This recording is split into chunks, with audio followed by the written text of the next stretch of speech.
in high school, and I think I had this existential fear about what happens after we die. And it sort of obsessed me, and I went on this search. I was trying to figure out, like, what actually happens after we die and what's the truth about, the spiritual world. I was raised a Methodist, and even though I don't think we were very fire and brimstone, I still had this idea in my head that, like, we had to prove we were good enough, right? And I tried a lot of things, but I don't really think I found peace until I found first Buddhism, because, hey, we might reincarnate, right? And then there's New Thought, which we are a part of, which is like, hey, our spirit continues. We believe that. And then marry that with a little quantum physics, like energy cannot be created and destroyed. So somehow that all made me feel better, but it still rears its ugly head sometimes. But I share it for a few reasons. One is this idea of the spiritual nature of life is something that I think creates a lot of fear in people, because we're surrounded by people who believe, right, that there's a right way and there's not a right way, right? They're all speaking to the same thing, but the messages have gotten changed to control people. So that's the first reason I want to talk about it. But the second reason is that, if we actually understand spirit, this creative nature that we're part of, then understanding that can bring us comfort. And that who we really are is not this cloak of personality that we put on in our life, but it's really this essence or this spirit, whatever word you use. That's the truth of who you are. Ernest Holmes says, a man sits down to write a play. His thought conceives of characters and their actions. The play is in his mind, else there is no play. He creates characters with his thoughts, and he gives them the only life that they will ever have. So your life is the play that you're living. It's infused with your thoughts, those that you choose consciously, and those that are unconsciously there. That's where the play of your life is created. And one of the things we all deal with is our fears. We all have them. They're unconscious thoughts a lot of times. It can feel as if it's just happening to us. And it's not very helpful to say, just don't feed them, right? It's not helpful, because sometimes you feel like you can't help it, right? It's just happening, and it feels like it's happening to us. And so as I sat with the book this week, I was inspired to spend some time with some teachings that inspired me from the Buddhist and the yogic traditions, because I think there's a lot of common sense there. And Ernest Holmes is talking about the same thing, just FYI. He uses different words because he studied all the paths. So he brought it back to the language that he knew, but it all points to the same thing. And I think we want to stay open, right? Whatever we believe, we can make it solid, right? We can make it solid and think this is the way, but we want to stay open because there might be something else for us that helps us move forward in our life. So Connie read to us from Pema Chodron, who is one of my personal favorites. I think she's not going to teach anymore, which makes me sad. But this idea about staying with whatever experience we are having in our life was really powerful for me. So whether it's a welcome experience or an unwelcome experience, just staying with it and being open to whatever arises, whether we would call it good or bad, whether we would call it happy or sad, just staying with it, but in a gentle way. That's why I like how she talks about a dog. I mean, I have a dog at home. We're a little obsessed with Ollie. And if I yell at him, like, stay, Ollie, out of my frustration, it's not very helpful, right? But if I'm like, stay, Ollie, just stay there, then it's a different energy, right? And that's how we want to hold ourselves. We want to hold ourselves with loving kindness, right? We really want to have unconditional friendliness for ourselves. That's what Pema calls it. Because fear triggers a lot of emotions, right? And oftentimes we have anger underneath our fear. We might not name it that, but if we go a little deeper, we realize, oh, it's anger that's happening. But if we work with whatever is happening in our life and we bring it into our spiritual practice, it becomes more workable for us. We can work with it because we don't let it throw us off center as much. And one of the things I like about the Buddhists also is they're very realistic about life. You know, we can all be in our like Western la la land, like it should all be peace, happiness, harmony all the time. But that's not the reality of life because our journey, the journey of our body is not a permanent journey, right? It's going to wear out. And that's true for the people we love. And so we all have setbacks. And some of the setbacks are of different types. Pema talks about her divorce, and she's very funny. She's very low-key, but she's very funny. And she said, you know, my husband got involved with someone else, and he told me I was bad at sex.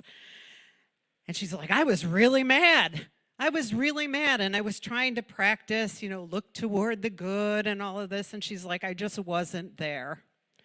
And then she heard Trungpa Rinpoche, and she became aware that it was okay for her to have anger and it was okay for her to be where she was, that she just had to sit with what was happening. Because the gift of any emotion is it wakes us up. That's the gift of the emotion. So when we're having it and we're trying to stay with it, we just want to be aware it's trying to wake us up to something. So go towards the feeling. Go towards whatever's happening in the current reality, the current moment, as Connie said. It's going to begin to give way to a sense that there is something bigger happening if you bring this into your spiritual practice. You know, Buddhists talk a lot about groundlessness, like this idea that life is always changing. And we're afraid of this groundlessness, right? We want to fix everything. We want everything. We want to know what's going to happen with everything. But then if we're going to know what's going to happen with everything, we never get to be surprised. Like, what if it's good? What if what you call bad right now turns out to be the best thing that ever happened to you? And so we want to stay. We want to move through the energy and see what is on the other side of it.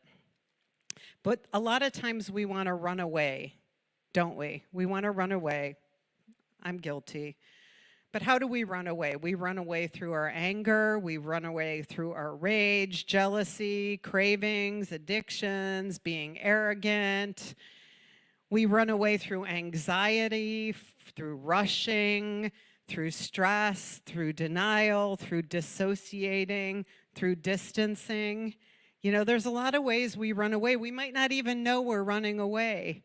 I was thinking about that movie, The Runaway Bride with Julia Roberts. Anyone remember that? Like, she'd get to the altar and she'd like have her roller skates on and leave, right? She'd be out of there. But like, I have to own, like, I have that part of myself that's like, I'm just done with this, bye, right? But now I know when it's happening.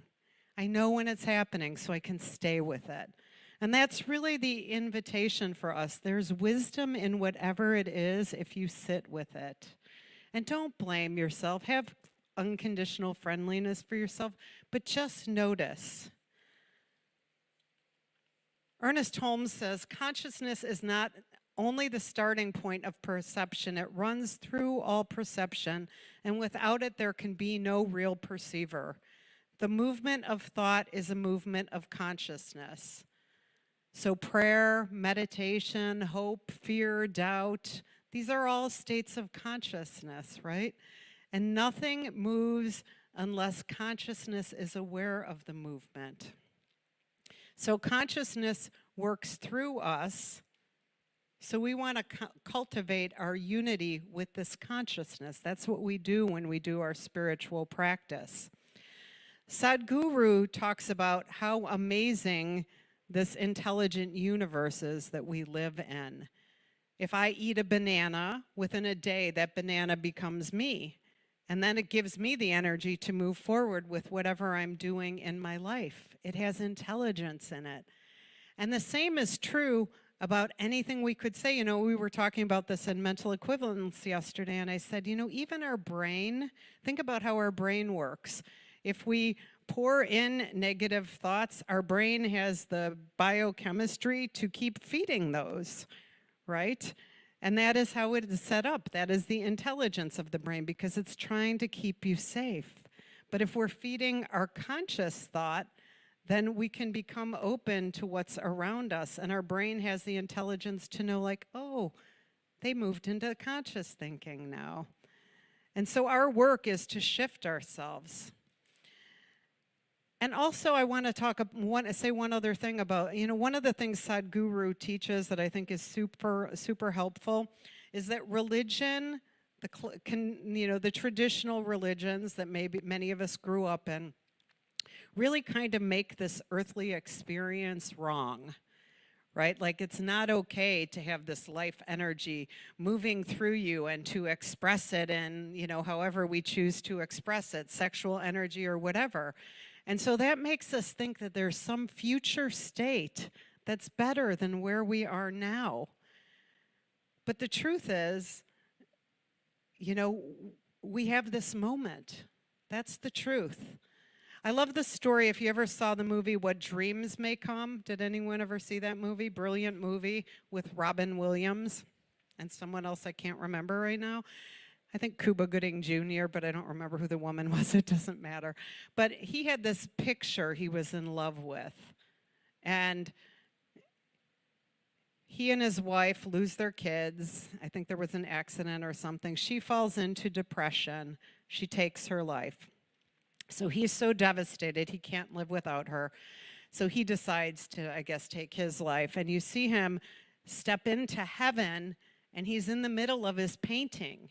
And he's walking through it, and it's like the paint is moving with him as he walks. But he gets there, and his wife's not there.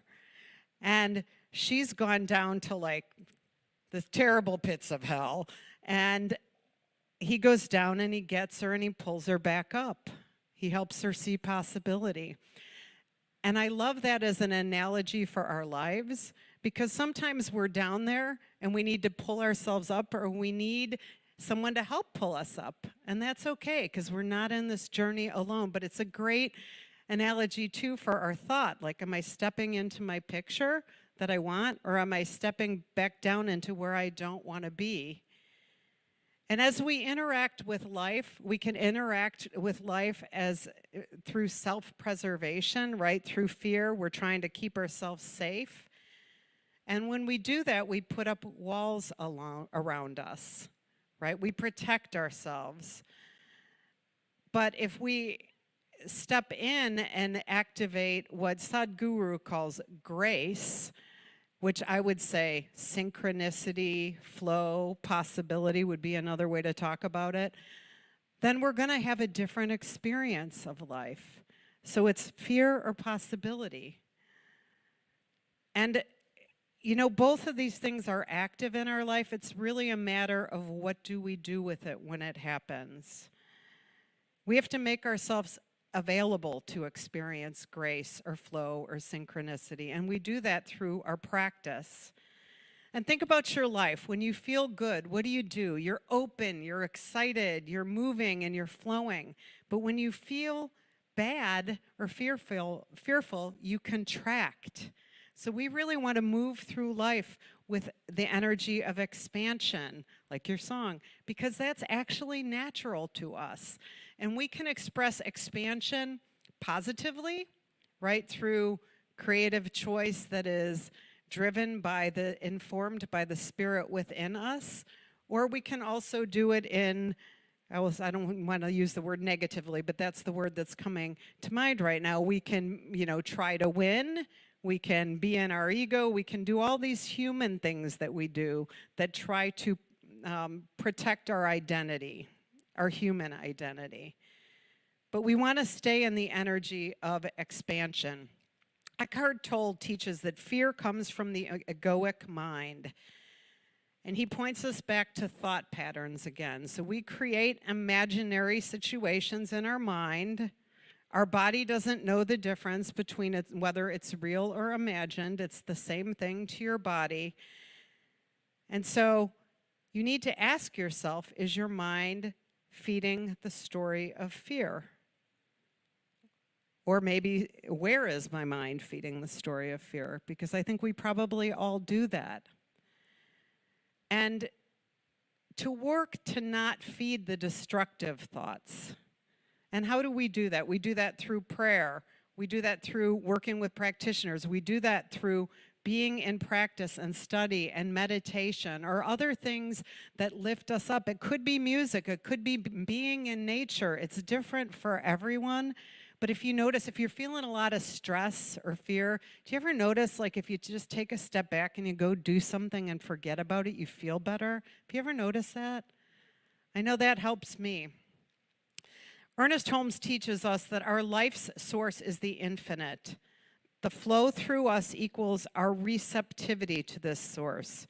We didn't put the power within us, and in the long run, we cannot misplace it. So we all have this inner power. The source of that inner power is the infinite, which we are all part of. I like to think of that as the energy that we're all part of.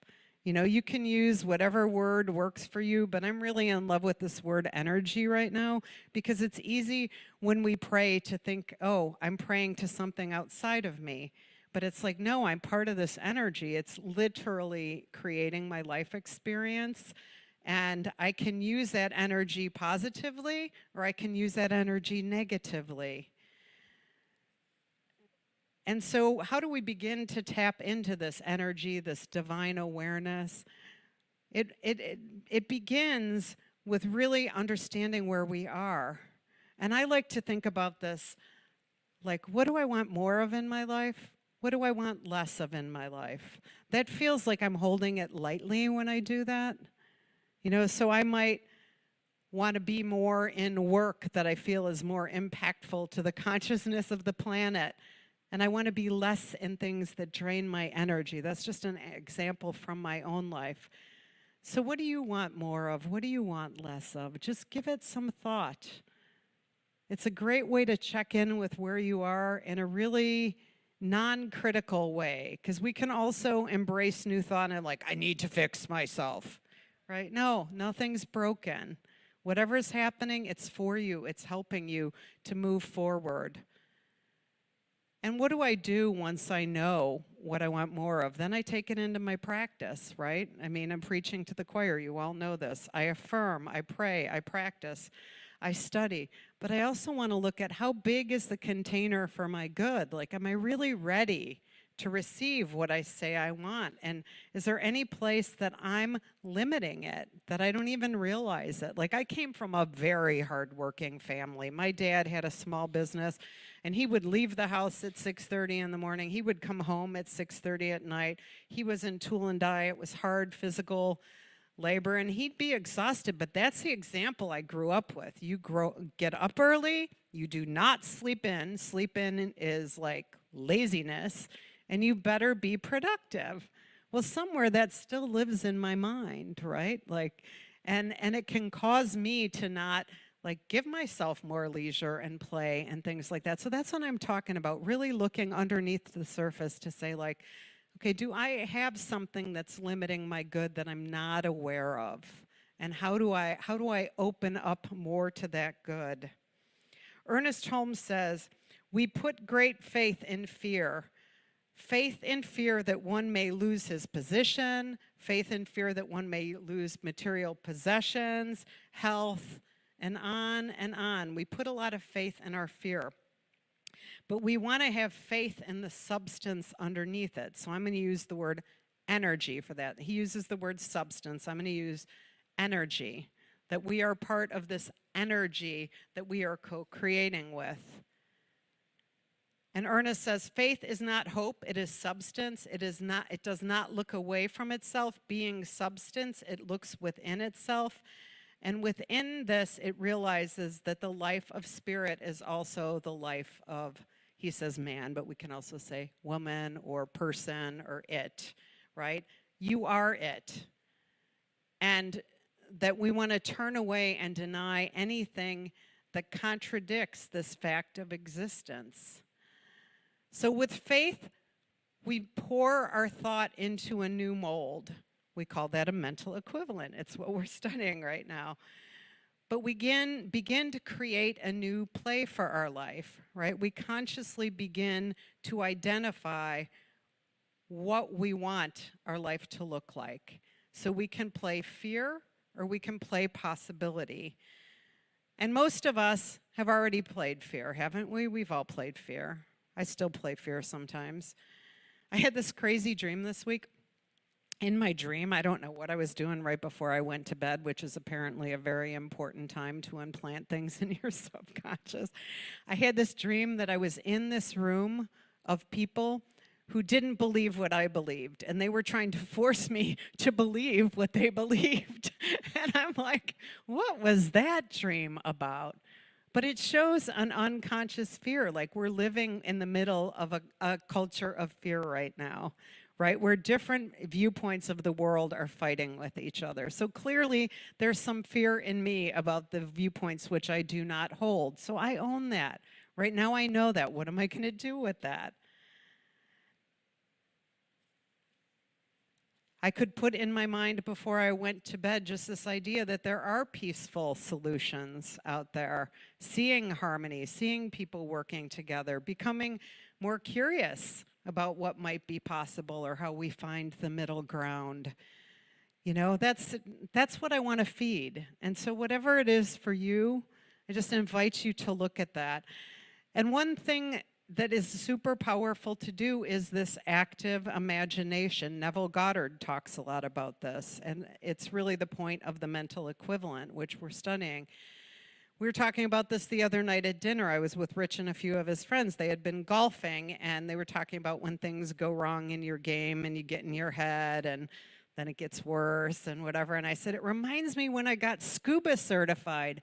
I got in the pool, and I freaked out. The first time I took my mask out, I forgot that I wasn't supposed to breathe when I was in the pool. So I took in all this water, I come bursting out, and I said to the really nice young man, I'm like, I cannot do this. And he's like, come on, you gotta, whatever. And he goes, I said, okay, I'll come back tomorrow. But I really had to work with myself. I had to visualize it. Take the mask off. Remember not to breathe, simple thing. Put the mask back on, clear the mask. But I had to work with myself, and I learned something from that, was that I could work with seeing things differently. And so that's what we want to do through our practice. We want to practice active imagination, we want to practice prayer work, and we want to create a greater container for our good.